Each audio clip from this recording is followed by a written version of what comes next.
ಪ್ರಾರ್ಥನೆ ಮಾಡಿಕೊಳ್ಳೋಣ. ಅಪ್ಪ, ನಮ್ಮನ್ನು ಬಹಳವಾಗಿ ಪ್ರೀತಿಸುವಂತ ಪರಲೋಕದ ತಂದೆ ಆದ ದೇವರೇ, ನಿನ್ನ ನಾಮಕ್ಕೆ ಸ್ತೋತ್ರಗಳನ್ನ ಸಲ್ಲಿಸ್ತೇವೆ ಸ್ವಾಮಿ. ಅಪ್ಪ, ಮಹೋನ್ನತನು ಸರ್ವೋನ್ನತನಾದ ನನ್ನ ದೇವರೇ, ಅಪ್ಪ ಈ ಸಂಜೆ ವೇಳೆಯಲ್ಲಿ ದೇವರಪ್ಪ, ಯಾರೆಲ್ಲ ಕರ್ತನೆ ಜೂಮ್ ಮೀಟಿಂಗ್ ಜಾಯ್ನ್ ಆಗಿದ್ದಾರೆ ಸ್ವಾಮಿ, ಪ್ರತಿಯೊಬ್ಬನು ಕೂಡ ದೇವರಪ್ಪ ನೀವು ಬಲಪಡಿಸುವುದಕ್ಕಾಗಿ ಸ್ತೋತ್ರ. ಅಪ್ಪ, ವಾಕ್ಯ ಕೊಡುವಂತ ನಿಮ್ಮ ದಾಸರನ್ನು ಕೂಡ ನಿನ್ನ ಕರಗಳಲ್ಲಿ ಸಮರ್ಪಿಸಿ ಕೊಡ್ತಾ ಇದ್ದಾನೆ ಸ್ವಾಮಿ. ಪ್ರತಿಯೊಬ್ಬನು ಕರ್ತನಪ್ಪ ಐದು ರೀತಿಯ ಬಲಗಳಿಂದ ತುಂಬಿಸಿದವರಪ್ಪ, ಹೌದು ರಾಜ, ಕೇಳುವಂತ ಒಂದೊಂದು ಮಕ್ಕಳ ಹೃದಯದಲ್ಲಪ್ಪ ನೀ ಕಾರ್ಯ ಮಾಡೋದಕ್ಕಾಗಿ ಸ್ತೋತ್ರ. ಅದನ್ನ ಕರ್ತನಪ್ಪ ಸರಿಯಾದ ರೀತಿಯಲ್ಲಿ ಗ್ರಹಿಸಿಕೊಳ್ಳುವಂತ ಶಕ್ತಿ ಜ್ಞಾನವನ್ನಪ್ಪ, ಹೌದು ರಾಜ, ಆತ್ಮಿಕವಾದ ಕಣ್ಣುಗಳನ್ನ ತೆರಲ್ಪಡಲಿ ಕರ್ತನೆ. ಪವಿತ್ರಾತ್ಮನು ತಾನೇ ನಡೆಸಪ್ಪ. ಪ್ರತಿಯೊಬ್ಬರು ಕರ್ತನಪ್ಪ ನಾವು ವಾಕ್ಯದಲ್ಲಿ ಸ್ವಾಮಿ ಬೆಳೆದಿದ್ದವರ ಲೋಕ ಸುವಾರ್ಥೀಕರಣದಲ್ಲಿದ್ದವರ ಪ್ರತಿಯೊಬ್ಬರು ಕರ್ತನದ ಉಪಯೋಗಿಸಲ್ಪಡುವಂತಿದ್ದವರೇ ಸಹ ಮಾಡ್ರಿ. ನಮ್ಮ ತಾನೇ ಮೈ ಹೊಂದಿದೆ ಹಾಗೆ ಮಾಡಿ ಪ್ರಾರ್ಥನೆ ಕೇಳಿರೋದಕ್ಕಾಗಿ ಸ್ತೋತ್ರ. ಎಲ್ಲಾ ಸ್ತುತಿಗೆ ನಮ್ಮ ಹೆಣಬನೆ ಸಲ್ಲಿಸ್ತಾ ತೆರೆಯವರನ್ನ ಜರೇತ್ನ ಯೇಸು ಕ್ರಿಸ್ತ ನಾಮದಲ್ಲಿ ಬೆಳೆಂದಿನ ಸ್ವರ್ಗದ ತಂದೆಯೇ, ಆಮೆನ್. Thank you. ದೇವರ ಪರಿಶುದ್ಧ ನಾಮಕ್ಕೆ ಸ್ತೋತ್ರವಾಗಲಿ. ಸಮಯದಲ್ಲಿ ಹೀಗೆ ಇನ್ನೊಂದು ಅವತ್ತಿ ನಾವು ದೇವರ ಸನ್ನಿಧಿಯಲ್ಲಿ ಬರೋದಕ್ಕೆ ದೇವರು ಕೊಟ್ಟಂತ ಮಹಾಕೃಪೆಗಾಗಿ ನಾನು ವಂದಿಸ್ತೇನೆ. ಕಳೆದ ವಾರ ಈ ಜೂಮ್ ಮೀಟಿಂಗ್ ಅಲ್ಲಿ ತುಂಬಾ ಅಡಚಣೆಗಳಾಗಿತ್ತು. ಕರೆಂಟ್ ಇಲ್ದಿರೋದ್ರಿಂದ ನೆಟ್ವರ್ಕ್ ಸಮಸ್ಯೆಯಿಂದಾಗಿ ಕಷ್ಟ ಆಗ್ತಿತ್ತು. ದೇವರ ನಾಮಕ್ಕೆ ಮಹಿಮೆ ಉಂಟಾಗಲಿ. ಇಲ್ಲಿ ನಾವು ದೇವರ ವಾಕ್ಯವನ್ನು ನೋಡ್ತಿರುವಂತದ್ದು ಸುವಾರ್ತ ಪತ್ರಿಕೆ ಬಗ್ಗೆ ನೋಡ್ತಾ ಇದ್ದೀವಿ. 10 ಸುವಾರ್ತ ಪತ್ರಿಕೆಗಳಿದೆ ನಮಗೆ ಗೊತ್ತಿರೋ ಹಾಗೆ. ಸೊ ಈ 10 ಸುವಾರ್ತ ಪತ್ರಿಕೆಗಳನ್ನ ನಾವೇನಾದ್ರೂ ಸರಿಯಾಗಿ ಅರ್ಥ ಮಾಡ್ಕೊಂಡ್ರೆ ನಿಜವಾಗ್ಲೂ ನಾನು ಹೇಳ್ತೀನಿ, ಬೈಬಲ್ ನಮ್ಗೆ ತುಂಬಾ ಚೆನ್ನಾಗಿ ಅರ್ಥ ಆಗುತ್ತೆ. ಅಷ್ಟು ಆಳವಾಗಿ ಈ 10 ಸುವಾರ್ತ ಪತ್ರಿಕೆಗಳಿದೆ. ಮೊದಲನೇದೇ ಹೇಳುತ್ತೆ ಯಾಕೆ ಜನರು ಸಂತೋಷವನ್ನು ಕಂಡುಕೊಳ್ಳಲಾಗುತ್ತಿಲ್ಲ ಅಂತ ಹೇಳಿ. ಅಂದ್ರೆ ಯಾಕೆ ಸಂತೋಷವಾಗಿ ಇಲ್ಲ ಜನರು? ಈ ಪ್ರಶ್ನೆ ನಾವು ಫಸ್ಟ್ ಅರ್ಥ ಮಾಡ್ಕೋಬೇಕು. ಜನರು ನಿಜವಾಗ್ಲೂ ಸಂತೋಷವಾಗಿ ಇಲ್ಲ ಅನ್ನೋದು ನಾವು ತಿಳ್ಕೊಬೇಕೆಂಬುದಾಗಿ ನೋಡಿದ್ವಿ. ಅಸಂತೋಷವನ್ನು ಕಂಡುಕೊಳ್ಳಕ್ಕೆ ಜನ ಏನೆಲ್ಲ ಲೋಕದ ಕಾರ್ಯಗಳನ್ನ ಮಾಡ್ತಿದ್ದಾರೆ ಅದೆಲ್ಲ ತಾತ್ಕಾಲಿಕವಾದದ್ದು. ಆದ್ರೆ ಕಾರಣ ಏನು ಅಂದ್ರೆ ಅವರು ದೇವರಿಂದ ದೂರ ಆಗಿದ್ದಾರೆ. ಹೇಗೆ ಅಂದ್ರೆ ಖಂಡಿತವಾಗ್ಲೂ ಅವರು ದೇವರ ವಾಕ್ಯಕ್ಕೆ ಅವಿಧೇಯರಾಗಿದ್ದನ್ನ ನಾವು ನೋಡಿದ್ವಿ. ಅದರ ಪರಿಣಾಮ ಅವರು ಪಾಪದಲ್ಲಿ ಬಿದ್ದಿದ್ದು. ಮತ್ತೆ ಅನೇಕ ರೀತಿಯ ಸಮಸ್ಯೆಗಳು ಅವ್ರ ಜೀವನದಲ್ಲಿ ಶಾರೀರಿಕವಾಗಿ ಆಗ್ಲಿ ಮಾನಸಿಕವಾಗಿ ಆತ್ಮಿಕವಾಗಿ ಪ್ರಾರಂಭವಾಯಿತು. ಸೊ ಈ ಅಸಂತೋಷ ಯಾವಾಗ ಪ್ರಾರಂಭವಾಯಿತು ಅಂತ ಹೇಳ್ಬಿಟ್ಟು ಸತ್ಯವೇದ ಮಾತ್ರನೇ ನಮ್ಗೆ ಹೇಳುತ್ತೆ. ಬೇರೆ ಯಾವ ಧರ್ಮಗಳಲ್ಲೂ ಬೇರೆ ಯಾವ ಪುಸ್ತಕದಲ್ಲೂ ಕೂಡ ಇಷ್ಟೊಂದು ಸ್ಪಷ್ಟವಾಗಿ ಜನರಿಗೆ ಯಾಕೆ ಇಷ್ಟು ಸಮಸ್ಯೆಗಳು, ಕಷ್ಟಗಳು, ದುಃಖಗಳು, ಈ ಮರಣ ಇವೆಲ್ಲ ಯಾಕೆ ಬಂದಿದೆ ಅಂತ ಹೇಳ್ಬಿಟ್ಟು ಗೊತ್ತಾಗಿಲ್ಲ. ಹುಟ್ಟವನು ಸಾಯ್ಲೇಬೇಕು ಒಂದು ದಿನ ಅಂತ ಹೇಳ್ತಾರೆ ವಿನಃ ಯಾಕೆ ಸಾಯ್ಬೇಕಾಗಿ ಬಂತು ಅದಕ್ಕೆ ಉತ್ತರ ಗೊತ್ತಿಲ್ಲ. ಆದ್ರೆ ಬೈಬಲ್ ಅಲ್ಲಿ ತುಂಬಾ ಸ್ಪಷ್ಟವಾಗಿ ಇದರ ಬಗ್ಗೆ ಹೇಳುತ್ತೆ. ಅದಕ್ಕೆ ಮೂಲ ಕಾರಣ ಮೂಲ ಪಾಪ ಎಂಬುದಾಗಿ ನಾವು ನೋಡುದು. ಸೊ ಎಲ್ಲಿವರೆಗೂ ಇರುತ್ತೆ ಈ ಅಸಂತೋಷ, ಈ ದುಃಖ, ಈ ಸಮಸ್ಯೆಗಳು ಎಲ್ಲಿವರೆಗೂ ಇರುತ್ತೆ ಅಂತ ಹೇಳಿದ್ರೆ ಖಂಡಿತವಾಗ್ಲೂ ಕೂಡ ಯೇಸು ಕ್ರಿಸ್ತನು ಮತ್ತೆ ಬರೋ ತನಕನೂ ಇರುತ್ತೆ. ಹಿಂದೆ ಇದ್ವು, ಈಗ್ಲೂ ಇದಾವೆ, ಮುಂದೇನೂ ಇರುತ್ತೆ. ಈ ದುಃಖಗಳು, ಈ ಸಮಸ್ಯೆಗಳು ಅದು ಯಾವತ್ತಿಗೂ ಅಂತ್ಯ ಆಗಲ್ಲ. ಯಾವಾಗ ಈ ಲೋಕ ಅಂತ್ಯ ಆಗುತ್ತೋ ಅಂದ್ರೆ ಕ್ರಿಸ್ತನು ಬರ್ತಾರೋ ಅವಾಗ ಎಲ್ಲದಕ್ಕೂ ಒಂದು ಅಂತ್ಯ ಅನ್ನೋದು ಬರುತ್ತೆ. ಅಲ್ಲಿವರೆಗೂ ಕೂಡ ಕಾರಣ ಈ ಅಸಂತೋಷವನ್ನ ತರುವಂತ ಒಬ್ಬ ವ್ಯಕ್ತಿ ಇದ್ದಾನೆ, ಅವನು ಸೈತಾನನು. ಸೈತಾನನು ಕೊನೆ ತನಕ ಇರ್ತಾನೆ. ಯಾವಾಗ ಸಭೆ ಎತ್ತಲ್ಪಡುತ್ತೋ ಆಗ ಸೈತಾನನು ಕೂಡ ಈ ಭೂಲೋಕದಲ್ಲಿ ಇದ್ದುಕೊಂಡು ಇನ್ನು ಸಮಸ್ಯೆಗಳನ್ನ ಮಾಡ್ತಾನೆ. ಅದಾದ್ಮೇಲೆ ಸೈತಾನನ ಸಂಪೂರ್ಣವಾಗಿ ಆ ಒಂದು ನರಕದಲ್ಲಿ ಹಾಕೋದನ್ನ ನಾವು ನೋಡ್ತೇವೆ. ಯಾವಾಗ ಸೈತಾನನು ನರಕಕ್ಕೆ ಹೋಗ್ತಾನೋ ಆವಾಗ ಪರಿಪೂರ್ಣವಾಗಿ ಜನರಿಗೆ ಯಾವುದೇ ಸಮಸ್ಯೆಗಳು ಇರೋದಿಲ್ಲ ಎಂಬುದಾಗಿ ನಾವು ನೋಡ್ತೀವಿ. ಸಮಸ್ಯೆಗಳು ಆಗಿದ್ದೇ ಸೈತಾನನಿಂದ. ಇವತ್ತಿಗೂ ಕೂಡ ಜನರ ಜೀವಿತಗಳಲ್ಲಿ ದುಃಖ, ಅಸಮಾಧಾನ, ಸಮಸ್ಯೆಗಳು, ಜಗಳಗಳು, ಹೊಟ್ಟೆ ಕಿಚ್ಚು, ಕೊಲೆಗಳು ಇವೆಲ್ಲ ಆಗ್ತಿರೋದೇ ಮೈನ್ ಆಗಿ ಸೈತಾನನಿಂದ. ಇದನ್ನ ನಾವು ಅರ್ಥ ಮಾಡ್ಕೋಬೇಕು. ಯಾಕಂದ್ರೆ ಸೈತಾನನು ಜನರನ್ನ ಸಾಯಿಸ್ಬೇಕಂತಾನೆ ಇರೋದು. ಯೇಸುವನ್ನ ತಿಳಿಯದೆ ಜನ ಸಾಯ್ಬೇಕು ಅನ್ನೋದೇ ಸೈತಾನನ ಒಂದು ಆಸೆ ಆಗಿದೆ. ಸೊ ಅವನು ಈ ಒಂದು ವಾಯುಮಂಡಲದಲ್ಲಿ ಇದ್ದುಕೊಂಡು ಕಾರ್ಯಗಳನ್ನ ಮಾಡ್ತಾ ಇದ್ದಾನೆ. ದೇವರನ್ನ ತಿಳಿಯದೇನೆ ಅಂದ್ರೆ ನನ್ನನ್ನ ಸೃಷ್ಟಿ ಮಾಡಿರುವ ದೇವರು ಯಾರು ಅಂತ ತಿಳಿಯದೇನೆ ನಾವ್ ಈ ಲೋಕದಲ್ಲಿ ಬದುಕಿದ್ರೆ ಏನಾಗುತ್ತೆ ಅಂತ ಹೇಳಿದ್ರೆ ನಮ್ಗೆ ಯಾಕೆ ಇಷ್ಟೊಂದು ಕಷ್ಟಗಳಿದೆ ಅಂತಾನೆ ಅರ್ಥ ಆಗೋದಿಲ್ಲ. ಜನರಿಗೆ ಸಾಮಾನ್ಯವಾಗಿ ನೀವು ಯಾರ ಹತ್ರ ಆದ್ರೂ ಮಾತನಾಡಿ, ಪ್ರತಿಯೊಬ್ಬರಲ್ಲೂ ದುಃಖಗಳಿರುತ್ತೆ. ನಿಮ್ಮ ಹತ್ರ ಅವ್ರು ನಗಾಡ್ಕೊಂಡು ಮಾತಾಡ್ಬೋದು, ಸಂತೋಷವಾಗಿರೋ ತರ ಮಾತಾಡ್ಬೋದು. ಆದ್ರೆ ಅವ್ರ ಜೊತೆ ಸ್ವಲ್ಪ ಹೊತ್ತು ಸಮಯವನ್ನ ಕಳೆದು ಆರಾಮವಾಗಿ ಆಳವಾಗಿ ಅವ್ರ ಬಗ್ಗೆ ನಾವು ಮಾತನಾಡುವಾಗ, ಆಗ ಅವ್ರ ಜೀವನದಲ್ಲಿರುವಂತಹ ಸಮಸ್ಯೆಗಳ ಬಗ್ಗೆ ಹೇಳೋದಕ್ಕೆ ಶುರು ಮಾಡ್ತಾರೆ. ಮೊದಲ ಪರಿಚಯದಲ್ಲಿ ಅವ್ರು ಹೇಳ್ದೇ ಇರ್ಬೋದು, ಆದ್ರೆ ಸ್ವಲ್ಪ ನಾವು ಅವ್ರ ಜೊತೆ ಕ್ಲೋಸ್ ಆಗ್ತಾ ಆಗ್ತಾ ಸಂತೋಷದ ವಿಷಯಗಳಿಗಿಂತ ದುಃಖದ ವಿಷಯಗಳು, ಸಮಸ್ಯೆಗಳನ್ನೇ ಅವರು ನಮ್ಮ ಜೊತೆ ಹಂಚ್ಕೊಳ್ತಾರೆ. ಸೊ ಖಂಡಿತವಾಗ್ಲೂ ಯೇಸುವನ್ನ ತಿಳಿಯದೇನೆ ನಾವು ಈ ಲೋಕದಲ್ಲಿ ಬದುಕೋದಾದ್ರೆ ಆತ್ಮಿಕ ಸಮಸ್ಯೆಗಳಿಂದ ನಾವು ಬಳಲ್ತೀವಿ. ಕಾರಣ ಗೊತ್ತಿಲ್ಲದೇನೆ ಸಮಸ್ಯೆಗಳು ಒಳಗಾಗ್ತೀವಿ. ಇದು ಎಲ್ಲಾ ಸಮಸ್ಯೆಗಳಿಗೂ ಕಾರಣ ಸೈತಾನ. ಸೊ ಸೈತಾನನೊಬ್ಬನ ಈ ಲೋಕದಲ್ಲಿ ಇದ್ದಾನೆ. ಅವನ ಮೂಲಕ ನಮ್ಮ ಜೀವನದಲ್ಲಿ ಸಮಾಧಾನ ಇಲ್ಲದೆ, ಶಾಂತಿ ಇಲ್ಲದೆ, ಮಾನಸಿಕವಾಗಿ ಅನೇಕ ರೀತಿಯಲ್ಲಿ ನಾವು ಬಳಲ್ತಾ ಕೊನೆಗೆ ಸತ್ತು ನರಕಕ್ಕೆ ಹೋಗ್ತೀವಿ ಅಂತ ಗೊತ್ತಿಲ್ಲದೇನೆ ಜೀವನ ಮಾಡ್ಬೇಕಾಗತ್ತೆ. ಸೊ ಇವತ್ತು ನಾವು ಮುಖ್ಯವಾಗಿ 6ನೇ ವಿಷಯದ ಬಗ್ಗೆ ನೋಡೋಣ. ಈ 6ನೇ ಮುಖ್ಯವಾದ ವಿಷಯ, ಜನರಿಂದ ಸಿಗುವ ಸಂತೋಷ ಕೇವಲ ತಾತ್ಕಾಲಿಕ ಅನ್ನೋದನ್ನ ನಾವು ಅರ್ಥ ಮಾಡ್ಕೋಬೇಕು. ಯಾಕೆ ನಾನು ಇದನ್ನ ಒತ್ತಿ ಒತ್ತಿ ಹೇಳ್ತೀನಿ ಅಂದ್ರೆ, ಫಸ್ಟು ದೇವರ ಸೇವಕರಿಗೆ ಮತ್ತು ದೇವರ ಮಕ್ಕಳಿಗೆ ಈ ಸತ್ಯ ಗೊತ್ತಾಗ್ಬೇಕು, ಮತ್ತೆ ಇದು ಹೌದು ಅನ್ನೋ ಭರವಸೆ ನಮ್ಮಲ್ಲಿ ಮೂಡಬೇಕು. ಜನರಿಗೆ ಸಿಗುವಂತಹ ಸಂತೋಷ, ಈ ಲೋಕದಲ್ಲಿ ಜನರಿಗೆ ಸಂತೋಷ ಇದೆ, ಸಮಾಧಾನ ಇದೆ, ಇಲ್ಲ ಅಂತ ಅಲ್ಲ. ಆದ್ರೆ ಆ ಸಂತೋಷ ಎಂಥದ್ದು ಅಂತ ತಿಳ್ಕೊಬೇಕು ನಾವು.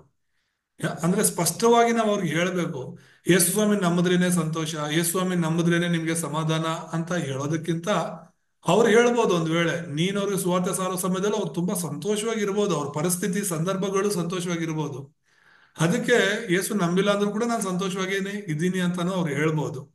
ಆದ್ರೆ ನಾವು ಅಂತವ್ರಿಗೆ ಹೇಳ್ಬೇಕಾಗಿರುವಂತದ್ದು, ಆ ಸಂತೋಷ ಶಾಶ್ವತ ಅಲ್ಲ. ನಾವು ಕೂಡ ಅನುಭವಿಸಿದ್ವಿ ತಾನೆ. ಹ ಈ ಒಂದು ಕಾಲಗಳು ಹೇಗೆ ಬದಲಾಗುತ್ತೋ, ಹ ಈ ಒಂದು ಸೀಸನ್ಸ್ ಹೇಗೆ ಬದಲಾಗುತ್ತೋ, ಹಾಗೆ ನಮ್ಮ ಜೀವನದಲ್ಲಿ ಕೂಡ ಸಂತೋಷ ದುಃಖ, ಸಂತೋಷ ದುಃಖ ಅನ್ನುವಂಥದ್ದು ಅದು ಬಂದು ಹೋಗ್ತಾ ಇರುತ್ತೆ. ಇವತ್ತು ಈಗ ಸಂತೋಷವಾಗಿರೋ ನಾವು ಸ್ವಲ್ಪ ಹೊತ್ತಿಗೆನೆ ದುಃಖದ ವಿಷಯಗಳನ್ನ ಕೇಳ್ಬೋದು, ಏನಾದ್ರೂ ಒಂದು ಸಮಸ್ಯೆಗಳಾಗ್ಬೋದು, ಅದರಿಂದ ಈಗ ನಗಾಡೋ ನಾವು ಸ್ವಲ್ಪ ಹೊತ್ತಿಗೆ ಅಳ್ಬೋದು. ಸೊ ಈ ಲೋಕದಲ್ಲಿ ಇರುವಂತಹ ಸಂತೋಷ ಅಥವಾ ಸಿಗುವಂತಹ ಸಂತೋಷ ಅದು ಕೇವಲ ತಾತ್ಕಾಲಿಕ. ಯಾಕೆ ಅಂತ ಹೇಳಿದ್ರೆ 4 ವಿಷಯಗಳು. ಒಂದು, ಇದು ಲೌಕಿಕವಾದದ್ದು. ಲೌಕಿಕ ಅಂದ್ರೆ ಈ ಭೂಲೋಕಕ್ಕೆ ಸಂಬಂಧಪಟ್ಟದ್ದು. ಹಾಗಾಗಿನೇ ಯೇಸು ಸ್ವಾಮಿ ಏನ್ ಹೇಳಿದ್ರು, ನಾನು ಕೊಡುವಂತ ಸಂತೋಷ ಎಂಥದ್ದು ಅಂತ ಹೇಳಿದ್ರೆ, ನಾನು ನಿಮಗೆ ಕೊಡುವಂತ ಸಮಾಧಾನ ಶಾಂತಿ ಎಂಥದ್ದು ಅಂತ ಹೇಳಿದ್ರೆ ಈ ಲೋಕ ಕೊಡುವಂತದ್ದಲ್ಲ ಅಂತ ಹೇಳಿ. ದೇವ್ರ ನಾಮಕ್ಕೆ ಮಹಿಮೆ ಉಂಟಾಗ್ಲಿ. ಯಾಕಂದ್ರೆ ಅದು ಲೋಕಕ್ಕೆ ಸಂಬಂಧಪಟ್ಟದ್ದಲ್ಲ. ನಾನು ಕೊಡುವಂತ ಸಮಾಧಾನ ಸಂತೋಷ ಅದು ಶಾಶ್ವತವಾಗಿರುತ್ತೆ. ಎಲೆ ಕಷ್ಟಪಡೋರೆ ಹೊರತುವರೆ ನೀವೆಲ್ಲರೂ ನನ್ನ ಬಳಿಗೆ ಬನ್ನಿರಿ, ನಾನು ನಿಮಗೆ ವಿಶ್ರಾಂತಿಯನ್ನು ಕೊಡ್ತೀನಿ ಅಂತ ಹೇಳಿರುವಂತ ದೇವರು ಹೇಳಿರುವಂತ ಮಾತು. ಹಾಗಾಗಿ ಆತನು ಕೊಡುವಂತ ಸಂತೋಷ ಸಮಾಧಾನ ಅದು ಶಾಶ್ವತವಾಗಿ ಇರುತ್ತೆ. ದೇವ್ರ ನಾಮಕ್ಕೆ ಮಹಿಮೆ ಉಂಟಾಗಲಿ. ಇಲ್ಲಿ ಯೋಹಾನ್ ಸುವಾರ್ತೆ 14ನೇ ಅಧ್ಯಾಯದಲ್ಲಿ 27ನೇ ವಚನದಲ್ಲಿ ನಾವು ನೋಡ್ಬೋದು, ಶಾಂತಿಯನ್ನು ನಿಮಗೆ ಬಿಟ್ಟು ಹೋಗುತ್ತೇನೆ, ನನ್ನಲ್ಲಿರುವಂತ ಶಾಂತಿಯನ್ನು ನಿಮಗೆ ಕೊಡುತ್ತೇನೆ, ಲೋಕವು ಕೊಡುವ ರೀತಿಯಿಂದ ನಾನು ನಿಮಗೆ ಕೊಡುವುದಿಲ್ಲ, ನಿಮ್ಮ ಹೃದಯವು ಕಳವಳಗೊಳ್ಳದಿರಲಿ, ಹೆದರದಿರಲಿ ಎಂಬುದಾಗಿ. ಅಂದ್ರೆ ಈ ಲೋಕದಲ್ಲಿ ಜನರು ಕೊಡುವಂತ ಸಂತೋಷ ಅದು ಯಾರೇ ಆಗ್ಲಿ, ಯಾವುದೇ ವಸ್ತು ಆಗ್ಲಿ, ಯಾವುದೇ ಸಂದರ್ಭ ಆಗ್ಲಿ, ಅದು ತಾತ್ಕಾಲಿಕ. ಆದ್ರೆ ಯೇಸು ಸ್ವಾಮಿ ಕೊಡುವಂಥದ್ದು ಅಂದ್ರೆ ಅದು ಒಳಗಡಿನ ಸಂತೋಷ. ಯೇಸು ಕೊಡುವಂತ ಸಂತೋಷ ಸಮಾಧಾನ ನೆಮ್ಮದಿ ಅದು ನಮ್ಮ ಹೃದಯಗಳಲ್ಲಿ ಬರುವಂತಹದ್ದು, ಮೂಡುವಂಥದ್ದು. ಹೊರಗಡೆ ಲೋಕದಲ್ಲಿ ಸಿಗುವಂಥದ್ದಲ್ಲ, ನಮ್ಮ ಆತ್ಮಗಳಲ್ಲಿ ಸಿಗುವಂತ ಸಮಾಧಾನ ಅದು. ಹಾಗಾಗಿ ಹೊರಗಡೆ ಏನೇ ನಡೆದ್ರು ಕೂಡ ನಾವಿನ್ನೂ ಸಂತೋಷವಾಗಿರಕ್ಕೆ ಸಾಧ್ಯವಾಗುತ್ತೆ. ಪೌಲನು ಹೇಗೆ ಹೇಳ್ದ, ಕರ್ತನಲ್ಲಿ ಸಂತೋಷಿಸಿದ ಅಂತ ಅವನು ಹೇಳ್ದ. ಅವನ ಅನೇಕ ದುಃಖಗಳ ಮಧ್ಯದಲ್ಲಿ, ಅವಮಾನಗಳ ಮಧ್ಯದಲ್ಲಿ, ಅನಾರೋಗ್ಯಗಳ ಮಧ್ಯದಲ್ಲಿ ಇದ್ದುಕೊಂಡು ಕೂಡ ಅವನು ಸಂತೋಷವಾಗಿರೋದಕ್ಕೆ ಕಾರಣ ಏನು ಅಂದ್ರೆ ಕ್ರಿಸ್ತನು. ಎರಡನೇದಾಗಿ ನೋಡುವಾಗ ಇದು ಶಾರೀರಿಕವಾದದ್ದು. ಅಂದ್ರೆ ಈ ಲೋಕದಲ್ಲಿ ಸಿಗುವಂತ ಸಂತೋಷ ಸಮಾಧಾನ ನೆಮ್ಮದಿ ಇದೆಲ್ಲ ಶಾರೀರಿಕವಾದ, ಶರೀರಕ್ಕೆ ಸಂಬಂಧಪಟ್ಟದ್ದು. ಜನರೆಲ್ಲರೂ ಕೂಡ ಅವರ ಶಾರೀರಿಕವಾದ ಜೀವಿತದಲ್ಲಿ ಸಮಾಧಾನವಾಗಿ ನೆಮ್ಮದಿಯಾಗಿ ಬದುಕಬೇಕು ಅಂತಾನೆ ಪ್ರಯತ್ನ ಮಾಡ್ತಿದ್ದಾರೆ ವಿನಃ ಅವರು ಆತ್ಮಿಕವಾಗಿ ಸಂತೋಷ ಸಮಾಧಾನದಲ್ಲಿ ಇರಬೇಕು ಅಂತ ಅಲ್ಲ. ಹಾಗಾಗಿನೇ ಎಷ್ಟೇ ದುಡ್ಡು ಖರ್ಚಾದ್ರೂ ಪರವಾಗಿಲ್ಲ, ಶಾರೀರಿಕವಾದ ಸಂತೋಷಕ್ಕಾಗಿ ಅವರು ಪ್ರಯತ್ನ ಮಾಡ್ತಿದ್ದಾರೆ. ಇವತ್ತು ಸಿಟಿಗಳಲ್ಲಿ ನೋಡಿದ್ರೆ ಪಬ್ಗಳು, ಬಾರ್ಗಳು ಓಪನ್ ಆಗಿದೆ, ನೈಟ್ ಕ್ಲಬ್ಗಳು ಓಪನ್ ಆಗಿರುತ್ತೆ. ಹಗಲೆಲ್ಲ ಅವ್ರು ಕಷ್ಟಪಟ್ಟು ದುಡಿತಾರೆ, ಕೆಲಸ ಕೆಲಸ ಅನ್ನುವಂಥ ಒತ್ತಡದಲ್ಲಿ ಇದ್ಕೊಂಡು ಎಷ್ಟೇ ಸಂಪಾದನೆ ಮಾಡಿದ್ರು ಕೂಡ ಅವ್ರಿಗೊಂದು ಎಂಜಾಯ್ಮೆಂಟ್, ಸಂತೋಷ ಇಲ್ಲ ಅಂತ ಹೇಳಿ ರಾತ್ರಿ ಪೂರ್ತಿ ಅವರು ಈ ಪಬ್ಗಳಲ್ಲಿ ಹೋಗಿ ಕಳೆಯೋದನ್ನ ನಾವು ನೋಡ್ತೀವಿ. ಅಲ್ಲಿ ಕುಡಿದು ಕುಪ್ಪಳಿಸಿ ನೈಟ್ ಎಲ್ಲ ಮಜಾ ಮಾಡ್ಕೊಂಡು ತುಂಬಾ ಸಂತೋಷವಾಗಿರೋ ತರ ಮನೆಗೆ ವಾಪಸ್ ಬರ್ತಾರೆ. ಮತ್ತೆ ಬೆಳಗ್ಗೆ ಎದ್ರೆ ಅದೇ ಸ ಒಂದು ದುಃಖ, ಅದೇ ಒಂದು ನೋವು. ಸೊ ಅದು ಶಾರೀರಿಕವಾಗಿ ಸಂತೋಷವನ್ನು ಹುಡುಕೋರು ಎಲ್ಲರ ಜೀವನದಲ್ಲಿ ಇದೇ ನಡೆಯುತ್ತೆ. ಮತ್ತೆ ಮೂರನೇದಾಗಿ ಇದು ಆನಂದಕ್ಕಾಗಿ ಅಂತ ಹೇಳಿದ್ರೆ ಅವರ ಒಂದು ತೃಪ್ತಿಗಾಗಿ ಪಡುವಂಥದ್ದು, ಹೊಂದಿಕೊಳ್ಳುವಂಥದ್ದು. ನನ್ನ ಆನಂದಕ್ಕಾಗಿ ನಾನು ಏನಾದ್ರೂ ಮಾಡ್ತೇನೆ ಅಂತ. ಅದು ಒಳ್ಳೆ ಕೆಲಸ ಕೆಲವ್ರು ಮಾಡಿದ್ರೆ, ಕೆಲವು ತಪ್ಪಾದ ಕೆಲಸಗಳು ಮಾಡ್ತಾರೆ. ಅವರ ಸ್ವಂತ ಆನಂದಕ್ಕಾಗಿ, ಅವರ ಸ್ವಂತ ಸಂತೋಷಕ್ಕಾಗಿ ಅವರು ಏನ್ ಮಾಡೋದಕ್ಕೂ ಕೂಡ ಹಿಂದೆಟ್ಟು ಹಾಕೋದಿಲ್ಲ. ಮತ್ತೆ ನಾಲ್ಕನೇದಾಗಿ ಹೆಚ್ಚಿನ ಅಸಂತೋಷವನ್ನು ತರುವಲ್ಲಿ ಕೊನೆಗೊಳ್ಳುತ್ತದೆ. ಅಂದ್ರೆ ಏನಂದ್ರೆ ಈ ಲೌಕಿಕವಾದ ಸಂತೋಷ, ಶಾರೀರಿಕವಾದ ಸಂತೋಷ, ಅವರ ಸ್ವಂತ ಆನಂದ ಅಥವಾ ತೃಪ್ತಿಗಾಗಿ ಪಡುವ ಬಯಸುವಂತ ಈ ಸಂತೋಷ ಕೊನೆಗೆ ಅದು ಇನ್ನೂ ಹೆಚ್ಚಿನ ಅಸಮಾಧಾನವನ್ನ, ದುಃಖವನ್ನ ತರುತ್ತೆ. ಹ ಈಗ ಉದಾಹರಣೆ, ಒಬ್ಬನು ಕುಡಿತಾನೆ ಅಂತ ಹೇಳಿದ್ರೆ ಕುಡ್ದಾಗ ಅವನು ಸಂತೋಷವಾಗಿರುತ್ತೆ. ತುಂಬಾ ಫ್ರೆಂಡ್ಸ್ ಜೊತೆಲೆಲ್ಲ ಪಾರ್ಟಿ ಮಾಡ್ಕೊಂಡು ಕುಡ್ದು ತುಂಬಾ ನಗಾಡ್ಕೊಂಡು ತುಂಬಾ ಖುಷಿ ಖುಷಿಯಾಗಿ ಪಾರ್ಟಿಯಲ್ಲಿ ಇರ್ತಾರೆ. ಆದ್ರೆ ಸ್ವಲ್ಪ ಹೊತ್ತಾದ್ಮೇಲೆ ಅವರಲ್ಲೇ ಜಗಳ ಆಗುತ್ತೆ. ಎಷ್ಟೋ ಕೊಲೆಗಳು ಕೂಡ ನಡೆಯುತ್ತೆ, ಎಷ್ಟೋ ಕಳ್ತನಗಳು ಕೂಡ ನಡೆಯುತ್ತೆ. ಕುಡಿದ ಮತ್ತಲ್ಲಿ ಅನೇಕರು ರೇಪ್ ಮಾಡ್ತಿರೋದನ್ನ ನಾವು ನೋಡ್ತಾ ಇದ್ದೀವಿ. ಸೊ ಆ ಕುಡಿದ ಮತ್ತಲ್ಲಿ ಮಾಡಿರುವಂತ ತಪ್ಪುಗಳು ಆ ಮತ್ತೆ ಇಳಿದ ಮೇಲೆ ಅವರು ಅನೇಕ ನೋವುಗಳನ್ನ ತಿಂತಾರೆ, ಜೈಲಿಗೆ ಹೋಗ್ಬೇಕಾಗತ್ತೆ. ಅವಾಗ ಅವ್ರ ಪಶ್ಚಾತ್ತಾಪ ಆಗುತ್ತೆ, ಅರೆ ನಾನೇನೋ ಸ್ವಲ್ಪ ಸಂತೋಷಕ್ಕಾಗಿ ನಾನು ಇಷ್ಟೆಲ್ಲ ಹ ಮಾಡದ್ನಲ್ಲ ಅಂತ ಹೇಳ್ಬಿಟ್ಟು. ಅಂದ್ರೆ ಆ ಚಿಕ್ಕ ಸಂತೋಷಕ್ಕಾಗಿ ದೊಡ್ಡ ನೋವುಗಳನ್ನ ಅವರು ಎದುರಿಸ್ಬೇಕಾಗತ್ತೆ. ಹಾಗಾಗಿನೇ ಹೇಳ್ತಿರೋದು, ಈ ಲೋಕದಲ್ಲಿ ಸಿಗುವಂತ ಎಲ್ಲಾ ತರದ ಸಂತೋಷಗಳು ಅದು ತಾತ್ಕಾಲಿಕವಾದದ್ದಾಗಿದೆ ಅಂತ ಹೇಳಿ. ಸೊ ಇಲ್ಲಿ ನಾವು ನೋಡ್ತಿರುವಂತದ್ದು ಹ್ಮ್ ಏಳನೇದಾಗಿ, ಆದದ್ರಿಂದ ಮನುಷ್ಯರು ಏನ್ ಮಾಡ್ತಾ ಇದ್ದಾರೆ, ಅವರ ಸಂತೋಷಕ್ಕೋಸ್ಕರ, ಅವರ ಸಮಾಧಾನಕ್ಕೋಸ್ಕರ, ಅವರು ನೆಮ್ಮದಿಯಾಗಿ ಇರೋದಕ್ಕೋಸ್ಕರ ಅವ್ರು ಮಾಡ್ತಿರುವಂತ ಕೆಲಸಗಳು ಏನು ಅಂತ ಹೇಳಿದ್ರೆ ಜ್ಯೋತಿಷ್ಯರ ಹತ್ರ ಹೋಗ್ತಾ ಇದ್ದಾರೆ. ಜ್ಯೋತಿಷ್ಯರ ಹತ್ರ ಹೋಗೋದಕ್ಕೆ ಕಾರಣ ಏನು ಅಂದ್ರೆ ಜನರಲ್ಲಿ ಸಂತೋಷ ಇಲ್ಲ ಅನ್ನೋ ಕಾರಣಕ್ಕೇನೆ. ಈ ಭವಿಷ್ಯ ಹೇಳೋರ ಹತ್ರ ಹೋಗ್ತಿರೋದು ಏನಕ್ಕೆ ಜನ? ಚೆನ್ನಾಗಿರೋರು ಯಾರಾದ್ರೂ ಹೋಗ್ತಾರ ಜ್ಯೋತಿಷ್ಯರ ಹತ್ರ? ಇಲ್ಲ. ಭವಿಷ್ಯ ಹೇಳಿಸ್ಕೊಳಕ್ ಯಾರಾದ್ರೂ ಹೋಗ್ತಾರ ಚೆನ್ನಾಗಿರೋರು? ಇಲ್ಲ. ಯಾರಿಗೆ ಸಮಸ್ಯೆಗಳಿದೆಯೋ, ಯಾರಿಗೆ ದುಃಖಗಳಿದೆಯೋ, ಯಾರಿಗೆ ಕಷ್ಟಗಳಿದೆಯೋ ಅಂತವ್ರು ಹೋಗ್ತಾರೆ, ಏನ್ ನಡೀತಿದೆ ನನ್ನ ಜೀವನದಲ್ಲಿ ತಿಳ್ಕೊಬೇಕು ಅಂತ ಹೇಳಿ. ಇನ್ನು ಅನೇಕರು ಮಾಟ ಮಂತ್ರ ಮಾಡ್ಸೋರ ಹತ್ರ ಹೋಗ್ತಾರೆ, ಏನೇನೋ ಮಂತ್ರಿಸ್ಕೊಂಡು ಬರ್ತಾರೆ, ಅವ್ರ ಮನೆಗಳಲ್ಲಿ ಕಟ್ಕೋತಾರೆ. ಯಾಕಂದ್ರೆ ಆ ಮಾಟ ಮಂತ್ರ ಮಾಡ್ಕೊಂಡು ಬಂದ್ರೆ ಅವರ ಜೀವನದಲ್ಲಿ ಸಮಾಧಾನ ಸಿಗ್ಬೋದು ಅಂತ ಹೇಳಿ. ಇನ್ನು ಕೆಲವರು ಕಣಿ ಹೇಳೋರ ಹತ್ರ ಹೋಗ್ತಾರೆ. ಆ ಕಣಿ ಹೇಳೋರ ಮೂಲಕ ಅವ್ರ ಜೀವನದಲ್ಲಿ ಏನ್ ನಡೀತಾ ಇದೆ ಅಂತ ಹೇಳ್ಬಿಟ್ಟು ತಿಳ್ಕೊಳ್ಳೋ ಬಯಕೆ ಅವರಿಗೆ. ಇನ್ನು ತುಂಬಾ ಜನ ವಿಗ್ರಹಗಳ ಹತ್ರ ಹೋಗ್ತಾ ಇದ್ದಾರೆ. ಒಂದು ವಿಗ್ರಹವನ್ನ ಬಿಟ್ಟು ಇನ್ನೊಂದು ವಿಗ್ರಹ, ಒಂದು ದೇವಸ್ಥಾನವನ್ನು ಬಿಟ್ಟು ಇನ್ನೊಂದು ದೇವಸ್ಥಾನ. ಯಾಕೆ ಅಂತ ಹೇಳಿದ್ರೆ ಅವರಲ್ಲಿ ಸಂತೋಷ ಇಲ್ದಿರೋದ್ರಿಂದ, ಅವರಲ್ಲಿ ಸಮಾಧಾನ ಇಲ್ದಿರೋದ್ರಿಂದ. ಮತ್ತೆ ಕೊನೆಯದಾಗಿ ಧರ್ಮಗಳನ್ನು ಕೂಡ ಬದಲಾವಣೆ ಮಾಡ್ತಿದ್ದಾರೆ. ಏನಕ್ಕೆ ಅಂದ್ರೆ ಈಗ ಹಿಂದೂಗಳಾಗಿರೋರು ಮುಸ್ಲಿಂಗೆ ಹೋಗ್ತಾ ಇದಾರೆ, ಹಿಂದೂಗಳಾಗಿರೋರು ಬೌದ್ಧ ಧರ್ಮಕ್ಕೆ ಹೋಗ್ತಾ ಇದಾರೆ, ಸಿಖ್ ಧರ್ಮಕ್ಕೆ ಹೋಗ್ತಾ ಇದಾರೆ, ಜೈನ್ ಧರ್ಮಕ್ಕೆ ಹೋಗ್ತಾ ಇದಾರೆ. ಮುಸ್ಲಿಂ ಅಲ್ಲಿ ಇರೋರು ಬೇರೆ ಧರ್ಮಕ್ಕೆ ಹೋಗ್ತಾ ಇದಾರೆ, ಕ್ರೈಸ್ತ ಧರ್ಮಕ್ಕೆ ಬರ್ತಾ ಇದ್ದಾರೆ. ಕ್ರೈಸ್ತ ಧರ್ಮದಲ್ಲಿ ಇರೋರು ಬೇರೆ ಬೇರೆ ಧರ್ಮಕ್ಕೆ ಮತ್ತೆ ಮತಾಂತರ ಆಗ್ತಿದ್ದಾರೆ. ಸೊ ಇದೆಲ್ಲ ಧರ್ಮದಿಂದ ಧರ್ಮಕ್ಕೆ ಯಾಕೆ ಅವರು ಬದಲಾವಣೆ ಆಗ್ತಿದ್ದಾರೆ, ಮತಾಂತರ ಆಗ್ತಿದ್ದಾರೆ ಅಂತ ಹೇಳಿದ್ರೆ ಅವರು ನಿಜವಾದ ಸಂತೋಷನ ಕಂಡುಕೊಳ್ತಿಲ್ಲ. ಅದಕ್ಕೋಸ್ಕರ ಕ್ರೈಸ್ತರು ಕೂಡ ಅಂತ ನಾನು ಯಾಕೆ ಹೇಳಿದೆ ಅಂತ ಹೇಳಿದ್ರೆ, ಕ್ರಿಸ್ತ ನಿಲ್ದಿರುವಂತ ಕ್ರೈಸ್ತತ್ವ, ಕ್ರೈಸ್ತರಲ್ಲಿ ಸಮಾಧಾನ ಇರೋದಿಲ್ಲ. ನಿಜವಾಗ್ಲೂ ಕೂಡ ಅವರಲ್ಲಿ ಆ ಒಂದು ಯೇಸು ಕೊಟ್ಟ ಸಮಾಧಾನ, ಶಾಂತಿ, ನೆಮ್ಮದಿ ಅವರಲ್ಲಿ ಇರೋದಿಲ್ಲ. ಕಾರಣ ಏನಂದ್ರೆ ಅವ್ರು ಸತ್ಯನ ಸರಿಯಾಗಿ ಗ್ರಹಿಸದೇ ಇರೋದು. ಹಾಗಾಗಿ ಈ ಲೋಕದಲ್ಲಿರುವಂತ ಜನರೆಲ್ಲರೂ ಕೂಡ ಕೆಲವರು ಜ್ಯೋತಿಷರನ್ನ ಹುಡ್ಕೊಂಡು ಹೋಗ್ಬೋದು, ಕೆಲವರು ಭವಿಷ್ಯ ಹೇಳೋರ ಹತ್ರ ಹೋಗ್ಬೋದು, ಕೆಲವರು ಮಾಟ ಮಂತ್ರದ ಮೇಲೆ ಆಧಾರವಾಗಿ ಹೋಗ್ಬೋದು, ಕೆಲವರು ಕಣಿಯವ್ರ ಮೇಲೆ, ಕೆಲವರು ವಿಗ್ರಹಗಳ ಮೇಲೆ, ಕೆಲವರು ಧರ್ಮಗಳ ಮೇಲೆ ಆಧಾರವಾಗಿ ಸಂತೋಷವನ್ನು ಹುಡುಕಬಹುದು. ಆದರೂ ಅಂತ್ಯ ಫಲ ಏನು? ಸಮಸ್ಯೆಗಳಿನ್ನೂ ಜಾಸ್ತಿನೇ ಆಗುತ್ತೆ.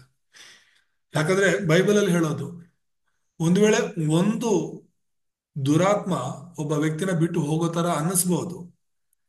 ಆ ಒಂದು ದುರಾತ್ಮ ಬಿಟ್ಟು ಹೋದ್ಮೇಲೆ ಆ ಒಂದು ಮನೆ ಖಾಲಿ ಇರೋದ್ರಿಂದ, ಆ ಮನೆಯ ಯಜಮಾನ ಮನೆಯಲ್ಲಿ ಇಲ್ಲದೆ ಇರೋದ್ರಿಂದ, ಇನ್ನೂ ಕೆಟ್ಟ 7 ದೆವ್ವಗಳ ಜೊತೆಗೆ ಆ ಬಿಟ್ಟೋಗಿರೋ ದೆವ್ವ ಬಂದು ಆ ಮನೆಯಲ್ಲಿ ಶಾಶ್ವತವಾಗಿ ನೆಲೆಸುತ್ತೆ. ಆಗ ಅವನ ಸ್ಥಿತಿ ಮೊದಲ ಸ್ಥಿತಿಗಿಂತ ಇನ್ನೂ ಅಧ್ವಾನವಾಗುತ್ತೆ, ಕೆಡುತ್ತೆ. ಅಂದ್ರೆ ಈ ಒಂದು ಇದರ ಅರ್ಥ ಏನು ಅಂತ ಹೇಳಿದ್ರೆ, ಈಗ ಈ ರೀತಿಯಾಗಿ ಮನುಷ್ಯರು, ಜ್ಯೋತಿಷ್ಯರು, ಮತ್ತೆ ಮಾಟ ಮಂತ್ರ, ಭವಿಷ್ಯ ಕಣಿ ಹೇಳೋರು ವಿಗ್ರಹಗಳನ್ನ ಹುಡ್ಕೊಂಡು ಹೋಗುವಾಗ ಒಳ್ಳೇದಾಗಲ್ಲ ಅಂತ ನಾವು ಹೇಳ್ಬಾರ್ದು. ಖಂಡಿತ ಒಳ್ಳೇದಾಗ್ತಿರುತ್ತೆ. ಶಾರೀರಿಕವಾದ ಉತ್ತರಗಳನ್ನ ಅವ್ರು ಪಡ್ಕೊಳ್ತಾರೆ, ಆತ್ಮಕ್ಕೆ ಸಂಬಂಧಪಟ್ಟದ್ದಲ್ಲ. ಶರೀರಕ್ಕೆ ಸಂಬಂಧಪಟ್ಟಂತ ಕೆಲವು ಉತ್ತರಗಳು, ಕೆಲವು ಆಶೀರ್ವಾದಗಳು ಅವ್ರು ಕೇಳ್ಕೊಂಡಿದ್ದನ್ನ ಕೆಲವನ್ನ ಅವ್ರು ಹೊಂದ್ಕೊಳ್ಬಹುದು. ಸೈತಾನನು ಆ ರೀತಿ ಮಾಡೋದು ಏನಕ್ಕಂದ್ರೆ ಅವರನ್ನ ಇನ್ನೂ ಆಳವಾದ ಒಂದು ಬಲೆಗೆ ಬೀಳ್ಸೋದಕ್ಕೆ, ಇನ್ನು ಆಳವಾದ ಗುಂಡಿಯಲ್ಲಿ ಬೀಳ್ಸೋದಕ್ಕೆ. ಅವ್ರು ಇನ್ಯಾವತ್ತೂ ಕೂಡ ಅಲ್ಲಿಂದ ಹೊರಗಡೆ ಬರಬಾರ್ದು, ಅಷ್ಟು ಆಳಕ್ಕೆ ಅವರನ್ನ ಆ ಗುಂಡಿಯಲ್ಲಿ ಹಾಕಬೇಕು ಅಂತಾನೆ ಕೆಲವು ಅದ್ಭುತಗಳು, ಕೆಲವು ಸೂಚಕ ಕಾರ್ಯಗಳು ನಡೆಯುತ್ತೆ. ಸೈತಾನ ಕೂಡ ಅದ್ಭುತಗಳು ಮಾಡ್ತಾನೆ, ಸೈತಾನ ಕೂಡ ಸೂಚಕ ಕಾರ್ಯಗಳನ್ನು ಮಾಡ್ತಾನೆ ಅಂತ ಹೇಳಿದ್ರೆ ಕೆಲವರು ನಂಬೋದಿಲ್ಲ. ಆದ್ರೆ ಅದು ನಿಜ. ಬೈಬಲ್ ಅಲ್ಲಿ ಕೂಡ ನಾವು ನೋಡ್ತೀವಿ, ಪ್ರಕಟಣೆಯಲ್ಲಿ ಕೂಡ ನಾವು ನೋಡ್ತೀವಿ. ಸಾಧ್ಯವಾದ್ರೆ ನಂಬಿರೋರ್ನ ಕೂಡ ಮೋಸ ಮಾಡೋದಕ್ಕೆ ಸೈತಾನನು ಕೊನೆ ದಿನಗಳಲ್ಲಿ ಸತ್ತಿರೋರ್ನು ಕೂಡ ಎಬ್ಬಿಸ್ತಾನೆ ಎಂಬುದಾಗಿ ಬೈಬಲ್ ಸ್ಪಷ್ಟವಾಗಿದೆ. ನೀವು ಒಂದ್ ವೇಳೆ ಅನ್ಯ ಜನರನ್ನ ವಿಚಾರಿಸಿ ನೋಡಿ, ಅವ್ರು ಯಾವ ದೇವ್ರಿಗೆ ಹೋಗ್ತಿದ್ದಾರೆ, ಯಾವ ಪೂಜಾರಿ ಹತ್ರ ಹೋಗ್ತಿದ್ದಾರೆ, ಅಲ್ಲಿ ಹೋದ್ರೆ ಅವ್ರಿಗೆ ಏನ್ ಒಳ್ಳೇದಾಯ್ತು ಅಂತ ಕೇಳಿ ನೋಡಿ. ಅವ್ರು ಹೇಳ್ತಾರೆ, ಯಾವ ಒಳ್ಳೇದು ನಡೆಯದೆ ಅವ್ರು ಯಾರು ಹೋಗಲ್ಲ. ಅವ್ರು ಅನ್ಕೊಂಡಿದ್ದೇನು ನಡೆದಿಲ್ಲ ಅಂತ ಹೇಳಿದ್ರೆ ಆ ದೇವಸ್ಥಾನಕ್ಕೆ ಮತ್ತೆ ಅವ್ರು ಹೋಗೋದಿಲ್ಲ, ಬೇರೆ ದೇವಸ್ಥಾನಕ್ಕೆ ಹೋಗ್ತಾರೆ. ಎಲ್ಲಾ ದೇವಸ್ಥಾನಗಳು ಹೋಗಿ ಎಲ್ಲೂ ಸಿಕ್ಕಿಲ್ಲ ಅಂದಾಗ ಕೊನೆಗೆ ಚರ್ಚ್ ಬರೋರು ಕೂಡ ತುಂಬಾ ಜನ ಇದ್ದಾರೆ. ಎಲ್ಲಾ ಕಡೆ ಹೋದೆ ನನಗೆ ಬಿಡುಗಡೆ ಸಿಕ್ಕಿಲ್ಲ ಅಂತ ಹೇಳ್ಬಿಟ್ಟು. ಸೊ ಏನ್ ಹೇಳ್ತಿದೀನಿ ಅಂದ್ರೆ, ಸೈತಾನಿಗೂ ಶಕ್ತಿ ಇದೆ. ಜ್ಯೋತಿಷರ ಮೂಲಕ ಸೈತಾನ ಕಾರ್ಯ ಮಾಡ್ತಾನೆ, ಭವಿಷ್ಯ ಹೇಳೋರ ಮೂಲಕ ಸೈತಾನನು ಮಾತಾಡ್ತಾನೆ. ಭವಿಷ್ಯಗಳು ಗೊತ್ತಿರುತ್ತೆ. ಜ್ಯೋತಿಷ ಹೇಳೋರು, ಭವಿಷ್ಯ ಹೇಳೋರು, ಅವ್ರು ಹೇಳೋದೆಲ್ಲ ಸುಳ್ಳು ಅಂತ ಅಲ್ಲ. ಕೆಲವು ವಿಷಯಗಳೆಲ್ಲ ಅವರು ನಿಜ ಹೇಳುವಾಗ ಶರೀರಕ್ಕೆ ಸಂಬಂಧಪಟ್ಟದ್ದು ಈ ಭೂಲೋಕದಲ್ಲಿ ಇರುವವ್ರಿಗೆ, ಇರುವಂತ ಜನರ ಬಗ್ಗೆ ಸೈತಾನ ಗೊತ್ತು. ಮತ್ತೆ ಸತ್ತೋಗಿರೋರ್ ಬಗ್ಗೆ ಎಲ್ಲ ಸೈತಾನ ಗೊತ್ತು ತಾನೆ. ಯೋಬನ ಬಗ್ಗೆ ಹೋಗಿ ದೇವ್ರ ಹತ್ರನೇ ಹೇಳ್ತಾನೆ, ಯೋಬ ಯಾರು, ಏನೆಲ್ಲ ಮಾಡ್ತಿದ್ದಾನೆ, ಹೇಗೆ ಅಂತ ಹೇಳ್ಬಿಟ್ಟು. ಅಂದ್ರೆ ಯೋಬನ ಬಗ್ಗೆ ಗೊತ್ತಿಲ್ವಾ? ಸೊ ಪ್ರತಿಯೊಬ್ಬರ ಬಗ್ಗೆನೂ ಸೈತಾನ್ ಕೂಡ ಗೊತ್ತು. ಅವನು ಈ ಲೋಕಾಧಿಪತಿ ಆಗಿದ್ದಾನೆ, ಈ ಪ್ರಪಂಚದ ದೇವರಾಗಿದ್ದಾನೆ. ಹಾಗಾಗಿ ಅವನಿಗೆ ಈ ಜನರ ಬಗ್ಗೆ ಗೊತ್ತಿರೋದ್ರಿಂದಲೇ ಈಗ ಯಾರಲ್ಲಾದ್ರೂ ಒಂದು ದೆವ್ವ ಬಂದು ಸೇರ್ಕೊಂಡ್ರೆ ಆ ದೆವ್ವಕ್ಕೆ ನಾವು ಆ ಬಿಡಿಸೋದಕ್ಕಂತ ಪ್ರಾರ್ಥನೆ ಮಾಡುವಾಗ, ನೀ ಯಾರು, ಎಲ್ಲಿಂದ ಬಂದೆ, ಏನು ಅಂತ ಕೇಳುವಾಗ ಅದೆಲ್ಲ ಡೀಟೇಲ್ಸ್ ಕರೆಕ್ಟ್ ಆಗೇ ಹೇಳುತ್ತೆ. ಆ ವ್ಯಕ್ತಿ ಹೆಸರು ಹೇಳುತ್ತೆ, ಹೇಗ್ ಸತ್ತ, ಹೇಗೆ ಇವರಲ್ಲಿ ಬಂದ್ರು ಅಂತ ಹೇಳ್ಬಿಟ್ಟು ಅದು ಕರೆಕ್ಟ್ ಆಗಿ ಹೇಳುತ್ತೆ. ಅದನ್ನ ಹೇಳುವಾಗ ಹೌದು, ನಮ್ಮವ್ರೆ ಈ ತರ ಸತ್ರು, ಅವ್ರು ಹೇಳಿದ್ ನಿಜಾನೇ. ಅಂದ್ರೆ ಅವ್ರ ಆಸೆಗಳು ಪೂರೈಸಿಲ್ಲ, ಕೊನೆ ಆಸೆ ಪೂರೈಸಕ್ ಆಗ್ಲಿಲ್ವೇನೋ, ಅದಕ್ಕೆ ಅದು ಬಂದೈತೆ ಅಂತ ಹೇಳ್ಬಿಟ್ಟು ಹಿಂದೂಗಳಾದ್ರೆ ಅದಕ್ಕೆ ಏನೇನೋ ಅದಕ್ಕೆ ಕೇಳುತ್ತೋ ಅದನ್ನೆಲ್ಲ ಕೊಟ್ಟು ಅದನ್ನ ತೃಪ್ತಿಪಡಿಸಿ ಕಳಿಸೋ ಅಂತ ಪದ್ಧತಿಗಳು ಕೂಡ ಇದಾವೆ. ಹಾಗಂತ ಹೇಳಿ ಆ ಸತ್ತೋಗಿರೋ ವ್ಯಕ್ತಿ ಬಂದಿರ್ತಾರ ಅವರಲ್ಲಿ ಅಂದ್ರೆ ಅಲ್ಲ. ಸೈತಾನನ ಆತ್ಮಗಳು, ದುರಾತ್ಮಗಳು ಬರ್ತವೆ. ಸತ್ತಿರೋರು ಯಾರು ದೆವ್ವ ಆಗೋದಿಲ್ಲ ಅಂತ ನಾನು ಪದೇ ಪದೇ ಹೇಳ್ತಿರ್ತೀನಿ. ನಾವೆಲ್ಲರೂ ಬದುಕಿರೋರು, ಸತ್ತವರು, ಏಸು ನಂಬಿರೋರು, ನಂಬದೇ ಇರೋರು ಎಲ್ಲರೂ ಕೂಡ ದೇವ್ರ ಮಕ್ಕಳೇನೆ, ದೇವ್ರು ಸೃಷ್ಟಿ ಮಾಡಿರೋರೇನೆ. ಕೊನೆಯಲ್ಲಿ ಅವರು ಒಂದ್ ವೇಳೆ ನಂಬಿದ್ರೆ ಪರಲೋಕಕ್ಕೆ ಹೋಗ್ತಾರೆ, ಇಲ್ಲಾಂದ್ರೆ ನರಕಕ್ಕೆ ಹೋಗ್ತಾರೆ ಅಷ್ಟೇ ವಿನಃ ಯಾರು ಕೂಡ ದೆವ್ವಗಳಾಗೋದಿಲ್ಲ. ಆದ್ರೆ ದೆವ್ವಗಳಾಗಿರೋರು ಯಾರು ಅಂದ್ರೆ ಸೈತಾನನ ದೂತರು. ಸೈತಾನ ಜೊತೆ ಈ ಭೂಲೋಕಕ್ಕೆ ಬಿದ್ದಂತ ದೇವದೂತರೇ ಸೈತಾನನ ಅಂದ್ರೆ ದುರಾತ್ಮಗಳಾಗಿ ಮಾರ್ಪಟ್ಟಿದ್ದಾರೆ. ಹಾಗಾಗಿ ಸೈತಾನನಿಗಾಗ್ಲಿ ಆ ದುಷ್ಟ ಶಕ್ತಿಗಳಿಗಾಗ್ಲಿ ಶಕ್ತಿ ಇದೆ. ಅದನ್ನೆಲ್ಲ ಮಾಟ ಮಂತ್ರ ಮಾಡುವಾಗ ಕೆಲವರು ಹೇಳ್ತಾರೆ, ಇಲ್ಲ ಯಾವ ಮಾಟ ಮಂತ್ರನೂ ಇಲ್ಲ, ಯಾವ ಶಕ್ತಿನೂ ಇಲ್ಲ ಆ ತರದ್ದು ಅಂತ ಹೇಳ್ತಾರೆ. ನಿಮ್ಗೆ ಅನುಭವಗಳು ಇರ್ಬೋದು. ಖಂಡಿತ ಸೈತಾನಕ್ಕೆ ಶಕ್ತಿ ಇದೆ. ಮಾಟ ಮಂತ್ರದ ಮೂಲಕ ಸೈತಾನನು ಕಾರ್ಯಗಳನ್ನ ಮಾಡ್ತಾನೆ. ಕಣಿ ಹೇಳೋ ಹುಡುಗಿ ಮೂಲಕ ಈ ಅಪಸುಕುತ 16ನೇ ಅಧ್ಯಾಯದಲ್ಲಿ ಯೇಸು ಸ್ವಾಮಿ ಸೇವೆಗಂತ ಹೋದಾಗ ಆ ಕಣಿ ಹೇಳುವಂತ ಒಂದು ಯವನ ಹುಡುಗಿ ಅವ್ರ ಯಜಮಾನರಿಗೆ ಅನೇಕ ರೀತಿಯಲ್ಲಿ ಉಪಯೋಗ ಆಗ್ತಾ ಇತ್ತು, ಮತ್ತೆ ತುಂಬಾ ದುಡ್ಡನ್ನ ಸಂಪಾದನೆ ಮಾಡಿ ಕೊಡ್ತಿತ್ತು ಅಂತ ವಾಕ್ಯದಲ್ಲಿ ನಾವು ನೋಡ್ತೇವೆ. ಯಾವಾಗ ಪೌಲನು ಪ್ರಾರ್ಥನೆ ಮಾಡಿ ಗದರಿಸಿ ಅವಳಲ್ಲಿ ಇರುವಂತ ದುರಾತ್ಮನ ಓಡಿಸ್ತರೋ ಆಗ ಅವಳು ಭವಿಷ್ಯ ಹೇಳಕ್ ಆಗ್ಲಿಲ್ಲ, ಕಣಿ ಹೇಳಕ್ ಆಗ್ಲೇ ಇಲ್ಲ, ಸುಮ್ಮನೆ ಆಗ್ಬಿಟ್ಲ ಅವಳು. ಅಂದ್ರೆ ಯಾವ ಶಕ್ತಿಯಿಂದ ಅವಳು ಕಣಿ ಹೇಳ್ತಾ ಇತ್ತು ಅಂದ್ರೆ ಸೈತಾನನ ಆತ್ಮನಿಂದ. ಪೌಲನ ಬಗ್ಗೆ ಬರ್ನಾಬನ ಬಗ್ಗೆನು, ಪೌಲನ ಬಗ್ಗೆ ಸೀಲನ ಬಗ್ಗೆನು ಹೇಳಿದ್ದೇನು, ಇವರು ದೇವರ ಮಕ್ಕಳು, ಆ, ದೇವರ ಮಕ್ಕಳು ಇವರು. ಹಾಗಾಗಿ ಇವರು ಹೇಳ್ತಿರೋದು ಸತ್ಯ ಮಾರ್ಗದ ಬಗ್ಗೆ ಹೇಳ್ತಾ ಇದಾರೆ, ಸತ್ಯ ಸುವಾರ್ತೆನ ಇವ್ರು ಹೇಳ್ತಾ ಇದಾರೆ. ಇವ್ರು ಹೇಳೋದನ್ನ ನೀವು ಕೇಳಿ, ಇವ್ರು ಹೇಳ್ತಿರೋದು ನಿಜಾನೇ ಅಂತ ಹೇಳ್ಬಿಟ್ಟು ಆ ಒಂದು ಹುಡುಗಿ ಹೇಳೋದು. ಅಂದ್ರೆ ಅದು ನಿಜ ಅಲ್ವಾ? ಅದಕ್ಕೇನೆ ಹೇಳೋದು, ಸೈತಾನನಿಗೆ ವಿಷಯಗಳು ಗೊತ್ತಿದೆ. ವಿಗ್ರಹಗಳ ಮೂಲಕ ಸೈತಾನ್ ಕೆಲಸ ಮಾಡ್ತಾನೆ. ಯಾವುದೇ ವಿಗ್ರಹಾರಾಧನೆಗೆ ಹೋದ್ರು ಕೂಡ ಆ ವಿಗ್ರಹಗಳಲ್ಲಿ ಏನೂ ಇಲ್ಲ, ಅದರಲ್ಲಿ ಜೀವ ಇಲ್ಲ, ಕೈ ಇಲ್ಲ, ಕಾಲಿಲ್ಲ, ಇದ್ರೂ ಕೂಡ ಅದರಲ್ಲಿ ಶ್ವಾಸನೇ ಇಲ್ಲ ಅಂತ ಹೇಳ್ಬಿಟ್ಟು ವಾಕ್ಯದಲ್ಲಿ ನಾವು ನೋಡ್ತೇವೆ. ಆದ್ರೆ ಏನು ಇಲ್ದಿರೋ ಒಂದು ಕಲ್ಲು ಮೂಲಕ, ವಿಗ್ರಹದ ಮೂಲಕ ಹೇಗೆ ಅದ್ಭುತ ಸ್ವಸ್ಥತೆಗಳು ನಡೆಯುತ್ತೆ, ಹೇಗೆ ಕಾರ್ಯಗಳು ನಡೆಯುತ್ತೆ ಅಂದ್ರೆ ಸೈತಾನನ ಮೂಲಕ. ನೀನ್ ಯಾವುದೇ ವಿಗ್ರಹನ ಪೂಜೆ ಮಾಡಿದ್ರು ಸೈತಾನ ಕಾರ್ಯ ಮಾಡ್ತಾನೆ.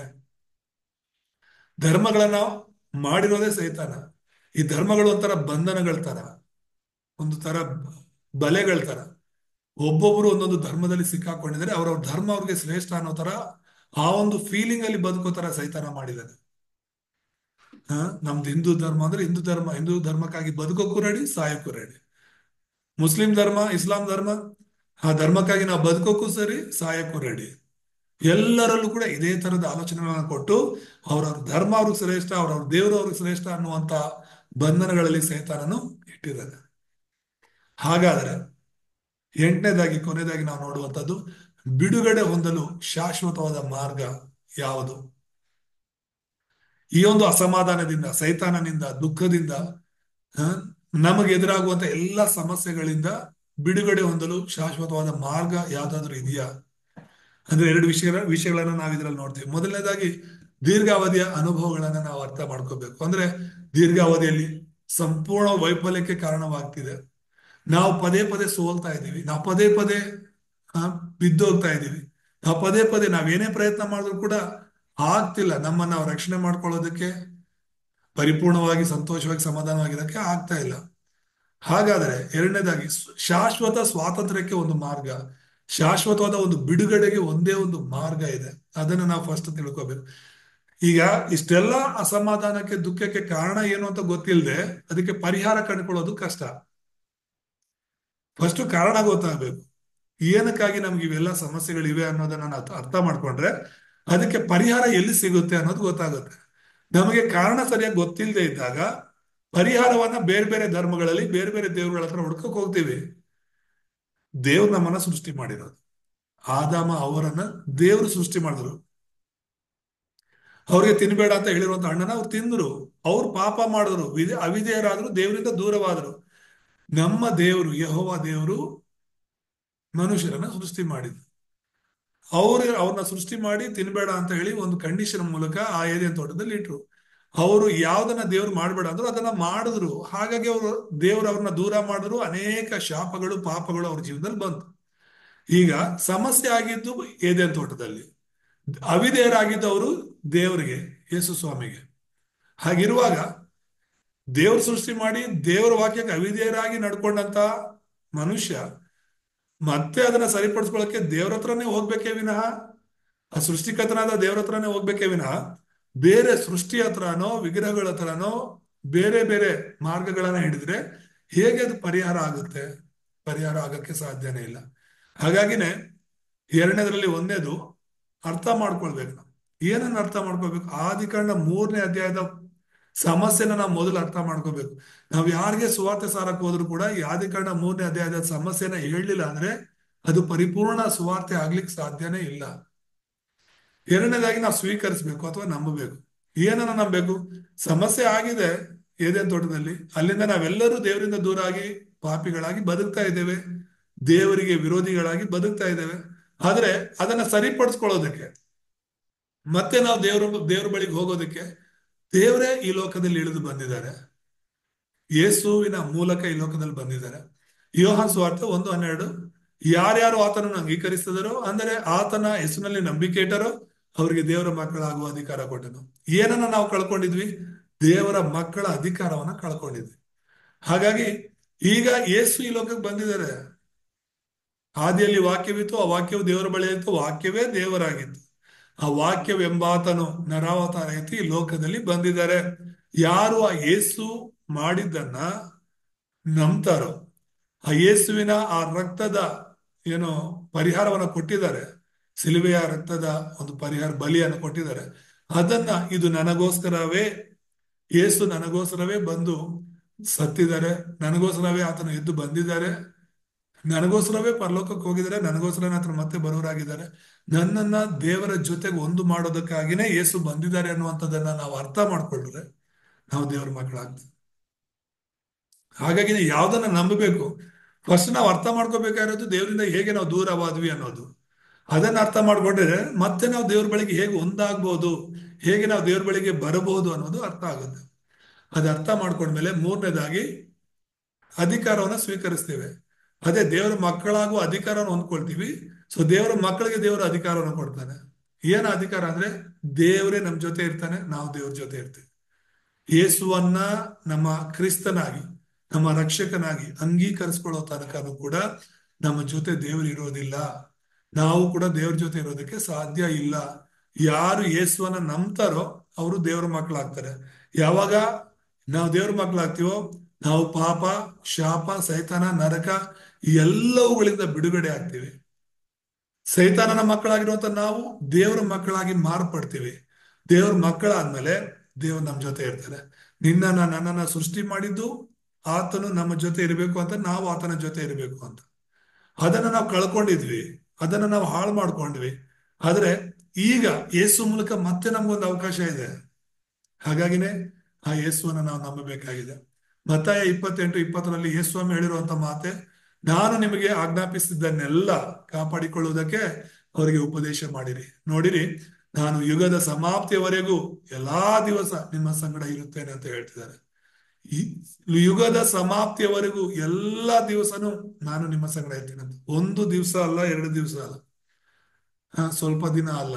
ನಾವು ದೇವರ ಮಕ್ಕಳಾಗಿ ಮಾರ್ಪಟ್ಟಿರೋದ್ರಿಂದ ಕೊನೆ ತನಕನು ನಾವಿ ಲೋಕದಲ್ಲಿ ಬದುಕಿರುವ ದಿನದ ಆ ಕೊನೆ ದಿನದವರೆಗೂ ಕೂಡ, ಕೊನೆ ಕ್ಷಣದವರೆಗೂ ಯೇಸು ನಮ್ಮ ಜೊತೆ ಇದ್ದೇ ಇರ್ತಾರೆ. ನಾವು ಸುಳ್ಳು ಹೇಳ್ಬೋದು, ನಾವು ಮಾತು ತಪ್ಪಬಹುದು, ಆದ್ರೆ ದೇವರು ಮಾತು ತಪ್ಪುವವನಲ್ಲ. ಇಬ್ರಿಯಲ್ಲಿ ಒಂದು ವಾಕ್ಯ ಹೇಳುತ್ತೆ, ದೇವರಿಗೆ ಅಸಾಧ್ಯವಾದದ್ದು ಏನಾದ್ರೂ ಇದೆ ಅಂದ್ರೆ ಅದು ಸುಳ್ಳು ಹೇಳೋದು ಅಂತ. ದೇವರಿಗೆ ಅಸಾಧ್ಯವಾದದ್ದು ಏನಾದ್ರೂ ಇದೆ ಅಂದ್ರೆ ಸುಳ್ಳು ಹೇಳೋದು. ಬೈಬಲ್ ಅಲ್ಲಿ ಹೇಳಿರೋದು ಯಾವುದು ಸುಳ್ಳಲ್ಲ. ಯೇಸು ಸ್ವಾಮಿ ಹೇಳಿರುವಂತ ಒಂದೊಂದು ಮಾತು ಕೂಡ ಅದಕ್ಕೆ ಅದು ಸತ್ಯವೇದ ಆಗಿದೆ, ಅದು ಪರಿಶುದ್ಧ ಪುಸ್ತಕವಾಗಿದೆ. ಯೇಸು ಸ್ವಾಮಿ ಎರಡು ಮಾತಿನವನಲ್ಲ, ಆತನ ಹೇಳಿರುವಂತ ಮಾತೆಲ್ಲ ಸತ್ಯವಾಗಿದೆ. ಹಾಗಾಗಿ ಈ ಮೊದಲನೇ ಸುವಾರ್ಥ ಪತ್ರಿಕೆನ ನಾವು ಸರಿಯಾಗಿ ಅರ್ಥ ಮಾಡ್ಕೋಬೇಕು. ಯಾವಾಗ ಈ ಮೊದಲನೇ ಸುವಾರ್ಥ ಪತ್ರಿಕೆ ನಾವು ಸರಿಯಾಗಿ ಅರ್ಥ ಮಾಡ್ಕೊಳ್ತೀವೋ ಆಗ ನೆಕ್ಸ್ಟ್ ವಾರದಿಂದ ನಾವು 2ನೇ ಸುವಾರ್ಥ ಪತ್ರಿಕೆನ ಧ್ಯಾನ ಮಾಡ್ಲಿಕ್ಕೆ ಹೋಗ್ತೀವಿ. ಆಗ ಯಾವ ರೀತಿಯಲ್ಲಿ ಒಂದಕ್ಕೊಂದು ಲಿಂಕ್ ಆಗಿದೆ ಈ 10 ಸುವಾರ್ಥ ಪತ್ರಿಕೆಗಳು ಅಂತ ನಮಗೆ ಗೊತ್ತಾಗುತ್ತೆ. ಸೊ ಈ ಮೊದಲನೇ ಸುವಾರ್ಥ ಪತ್ರಿಕೆಯಲ್ಲಿ ನಾವು ಮುಖ್ಯವಾಗಿ ತಿಳ್ಕೊಬೇಕಾಗಿರೋದು, ಜನರು ಯಾಕೆ ಅಸಂತೋಷವಾಗಿದ್ದಾರೆ. ಅದಕ್ಕೆ ಕಾರಣ ದೇವರಿಂದ ಅವ್ರು ಬೇರ್ಪಟ್ಟಿದ್ದು. ಸೊ ದೇವರಿಂದ ಬೇರ್ಪಟ್ಟಿದ್ದು ಮಾತ್ರವಲ್ಲ, ಅವರು ದೇವರಿಗೆ ಅವಿಧೇಯರಾಗಿ ಪಾಪದ ಜೀವಿತದಲ್ಲಿ ಜೀವಿಸ್ತಾ ಇದ್ದಾರೆ. ಮತ್ತೆ ಅವ್ರು ದೇವ್ರ ಬಳಿಗೆ ಬರಬೇಕು ಅನ್ನೋ ಯಾವ ದಾರಿನೂ ಇಲ್ಲ, ಅವ್ರು ಇನ್ನೂ ಪಾಪದಲ್ಲೇ ಜೀವಿಸ್ತಾ ಇದ್ದಾರೆ. ಮತ್ತೆ ಅವರಾಗ ಅವ್ರ ಸಮಸ್ಯೆಗಳಿಗೆ ಪರಿಹಾರ ಕಂಡ್ಕೊಳ್ಬೇಕು, ಸಂತೋಷವನ್ನು ಕಂಡ್ಕೊಳ್ಬೇಕಂತ ಪ್ರಯತ್ನ ಮಾಡ್ತಿದ್ರು ಕೂಡ ಅದೆಲ್ಲವೂ ಕೂಡ ತಾತ್ಕಾಲಿಕವಾಗಿದೆ. ಜನರು ಸಂತೋಷವಾಗಿದ್ದಾರೆ ಅಂದ್ರೆ ಅದು ನಿಜವಾಗ್ಲೂ ಕೂಡ ಶಾಶ್ವತವಾದದ್ದಲ್ಲ. ಅವ್ರ ಜಾಬ್ ಸಿಕ್ಕಾಗ ಸಂತೋಷ ಪಡ್ಬೋದು, ಅವರು ಮದುವೆ ಆದಾಗ, ಮಕ್ಕಳಾದಾಗ, ಆಸ್ತಿ ಸಿಕ್ಕಾಗ, ಮನೆ ಕಟ್ಕೊಂಡಾಗ ಅವ್ರು ಸಂತೋಷವಾಗಿರೋದಕ್ಕೆ ಕಾರಣಗಳು ಇರ್ಬೋದು. ಆದ್ರೆ ಅದ್ಯಾವುದ್ರಿಂದಲೂ ಕೂಡ ನಿಜವಾದ ಸಂತೋಷ ಸಿಗೋದಿಲ್ಲ. ಒಳ್ಳೊಳ್ಳೆ ಮನೇಲಿರೋರೇನ್ ಸಂತೋಷವಾಗಿಲ್ಲ, ಹಣ ಇರೋರೆಲ್ಲ ಸಂತೋಷವಾಗಿಲ್ಲ, ಮದುವೆ ಆಗಿರೋರೆಲ್ಲ ಸಂತೋಷವಾಗಿಲ್ಲ, ಮಕ್ಕಳಿರೋರೆಲ್ಲ ಸಂತೋಷವಾಗಿಲ್ಲ. ಸೊ ಪ್ರತಿಯೊಬ್ಬರ ಜೀವಿತದಲ್ಲೂ ಕೂಡ ದುಃಖಗಳಿವೆ. ಆದ್ರೆ ಈ ಒಂದು ಸುವಾರ್ತೆ ಪತ್ರಿಕೆಯಿಂದ ನೀನ್ ಅರ್ಥ ಮಾಡ್ಕೋಬೇಕಾಗಿರೋದು, ನೀನ್ ಯೇಸುನ ನಂಬಿದೀಯಾ ಅನ್ನೋದಾದ್ರೆ, ನಾನ್ ನಂಬ್ತೀನಿ ನೀವೆಲ್ಲರೂ ಯೇಸ್ವಾಮಿಯ ಮಕ್ಕಳು ಅಂತ. ಆದ್ರೆ ಯೇಸುನ ನಂಬಿ ಕೂಡ ನೀವು ದುಃಖ ಪಡಬಾರ್ದು, ಬೇರೆ ಯಾವ ವಿಷಯದಲ್ಲೂ ಕೂಡ ನೀವು ದುಃಖ ಪಡಬಾರ್ದು. ಕ್ರಿಸ್ತನಲ್ಲಿ ನೀನಿರೋದ್ರಿಂದ ಶಾಶ್ವತವಾದ ಸಂತೋಷವನ್ನ, ಶಾಶ್ವತವಾದ ರಕ್ಷಣೆಯನ್ನ ಪಡ್ಕೊಂಡು ದೇವರ ಮಗಳಾಗಿ ಮಗನಾಗಿ ನೀನು ಇರೋದ್ರಿಂದ ಈ ಭೂಲೋಕದ ಯಾವ ವಿಷಯ ಕೂಡ ನಿನ್ನನ್ನ ದುಃಖದಲ್ಲಿ ನಡೆಸಬಾರದು. ಆ ಒಂದು ಒಳಗಡೆಯ ಸಂತೋಷ ಸಮಾಧಾನ ಯಾವಾಗ್ಲೂ ನಿನ್ನಲ್ಲಿ ಇರಬೇಕು. ನೀನು ದೇವರ ಮಗಳು ಮಗನು ಅಂತ ಯಾವತ್ತೂ ಮರಿಬಾರದು. ಪರಿಸ್ಥಿತಿಗಳು ಎಂಥದ್ದೇ ಇರಲಿ, ಪರಿಸ್ಥಿತಿಗಳು ಎಂಥದ್ದೇ ಇರಲಿ. ಆ ಪೇತ್ರನು ಗಲಿಲೆಯ ಸಮುದ್ರದಲ್ಲಿ ಮುಳುಗಿ ಹೋಗುವಂತ ಪರಿಸ್ಥಿತಿ, ಆದ್ರೆ ಯೇಸು ಸ್ವಾಮಿ ಜೊತೆಯಲ್ಲಿ ಇರೋದ್ರಿಂದ ಅವನು ಭಯ ಪಡೋ ಅವಶ್ಯಕತೆನೇ ಇರಲಿಲ್ಲ. ದೇವರು ಅವನ ಕೈ ಹಿಡ್ಕೊಂಡು ಮೇಲಕ್ಕೆ ಎತ್ತಿದ್ರು. ದೇವ್ರು ನಿನ್ ಜೊತೆ ಇರೋದ್ರಿಂದ ನೀನು ಮುಳುಗ್ತಾ ಇರೋದು ದೇವ್ರಿಗೆ ಗೊತ್ತು. ಆದ್ರೆ ನೀನ್ ಪೂರ್ತಿ ಮುಳುಗಿ ನಾಶವಾಗೋದಕ್ಕೆ ದೇವ್ರು ಬಿಡೋದೇ ಇಲ್ಲ. ಆ ಮುಳುಗೋದು ಕೂಡ ಕೆಲವು ಸಲ ನಮ್ಮ ಬಲಹೀನತೆಗಳಿಂದಲೇ. ಬೀಳೋದು ಕೂಡ, ಈಗ ಪೇತ್ರನು ಆ ಸಮುದ್ರದಲ್ಲಿ ಮುಳುಗೋದಕ್ಕೆ ಕಾರಣ ಏನು? ಸಮುದ್ರದಲ್ಲಿ ನಡ್ಕೊಂಡು ಬರ್ತಾ ಇದ್ದಂತ ಪೇತ್ರ ಮುಳುಗೋದಕ್ಕೆ ಕಾರಣ ಏನು ಅಂದ್ರೆ ಅವನ ಒಂದು ಅವಿಶ್ವಾಸ. ದೇವ್ರನ್ನ ನೋಡೋದ್ ಬಿಟ್ಟು ಅವನು ಸಮುದ್ರದ ಕಡೆ ನೋಡ್ದ, ಕತ್ತಲೆಯ ಕಡೆ ನೋಡ್ದ, ಅಲೆಗಳ ಕಡೆ ನೋಡ್ದ, ತುಫಾನ್ ಕಡೆ ನೋಡ್ದ. ದೇವ್ರು ನಮ್ ಜೊತೆ ಇರುವಾಗ ನಾವು ದೇವರನ್ನ ನೋಡ್ಬೇಕು. ಅಂತ ಸರ್ವಶಕ್ತನಾದ ದೇವ್ರು ನಮ್ಮ ಜೊತೆ ಇರುವಾಗ ನಮ್ಮ ಜೀವನದಲ್ಲಿ ಎಂತ ಪರಿಸ್ಥಿತಿಗಳು ಬಂದ್ರು ಕೂಡ ಹೆದರ್ಕೊಳ್ಬಾರ್ದು. ಅನೇಕರು ಸೂಸೈಡ್ ಮಾಡ್ಕೊಳಕ್ಕೆ ಯೋಚನೆ ಮಾಡ್ತಾರೆ. ಯಾರು? ದೇವ್ರ ಮಕ್ಕಳು. ಆ ಅನೇಕರು ನನ್ನ ಜೀವನ ಸಾಕೀಗ ಅಂತ ಹೇಳ್ಬಿಟ್ಟು ಅಷ್ಟರ ಮಟ್ಟಿಗೆ ಸೋತೋಗ್ತಾರೆ. ಯಾಕಂದ್ರೆ ಅವರ ಅವರು ಸಂಪೂರ್ಣವಾಗಿ ಕ್ರಿಸ್ತನಲ್ಲಿ ಸಂತೋಷವನ್ನ ಹುಡ್ಕೋದಿಲ್ಲ, ಹೊಂದ್ಕೊಳ್ಳೋದಿಲ್ಲ. ಅವರ ಸಂತೋಷ ಈ ಭೂಲೋಕಕ್ಕೆ ಸಂಬಂಧಪಟ್ಟದಾಗಿರೋದ್ರಿಂದ ಅವ್ರು ದುಃಖ ಪಡ್ತಿರ್ತಾರೆ. ದಯಮಾಡಿ ಈ ವಾಕ್ಯದಿಂದ ನಾವು ಕಲಿಬೇಕಾಗಿರೋದು, ದೇವರಿಂದ ದೂರವಾದಂತ ಆದಾಮ ಅವ್ವ ತುಂಬಾ ದುಃಖ ಪಟ್ರು, ತುಂಬಾ ಕಷ್ಟಗಳನ್ನ ಅನುಭವಿಸಿದ್ರು. ಇವತ್ತು ನಾವು ಕ್ರಿಸ್ತನಲ್ಲಿ ಇರೋಣ. ಕ್ರಿಸ್ತನ್ ನಮ್ ಜೊತೆ ಇರ್ತೀನಿ ಅಂತ ವಾಗ್ದಾನ ಮಾಡಿದ್ದಾರೆ. ಆತ ಜೊತೆ ನಾವಿದ್ದು ಕ್ರಿಸ್ತನಿಗಾಗಿ ನಾವು ಜೀವಿಸೋಣ. ಖಂಡಿತವಾಗ್ಲೂ ಕೂಡ ನಿಜವಾದ ಸಂತೋಷ, ನಿಜವಾದ ಸಮಾಧಾನದಲ್ಲಿ ನಾವು ಜೀವಿಸಬಹುದು. ಈ ವಾಕ್ಯದಿಂದ ದೇವರು ನಮ್ಮೆಲ್ಲರನ್ನ ಆಶೀರ್ವಾದ ಮಾಡಲಿ. ಪ್ರಾರ್ಥನೆ ಮಾಡ್ಕೊಳ್ಳೋಣ. ನಮ್ಮನ್ನು ಬಹಳವಾಗಿ ಪ್ರೀತಿಸುವಂತ ನಮ್ಮ ತಂದೆಯಾದ ದೇವರೇ, ನಿಮ್ಮ ಪರಿಶುದ್ಧ ನಾಮಕ್ಕೆ ಸ್ತೋತ್ರವಾಗಲಿ. ಈ ದಿನ ಈ ಮೊದಲನೇ ಸುವಾರ್ತ ಪತ್ರಿಕೆಯಿಂದ ನಮ್ಮೆಲ್ಲರ ಜೊತೆಯಲ್ಲಿ ಮಾತನಾಡೋದಕ್ಕಾಗಿ ಸ್ತೋತ್ರ.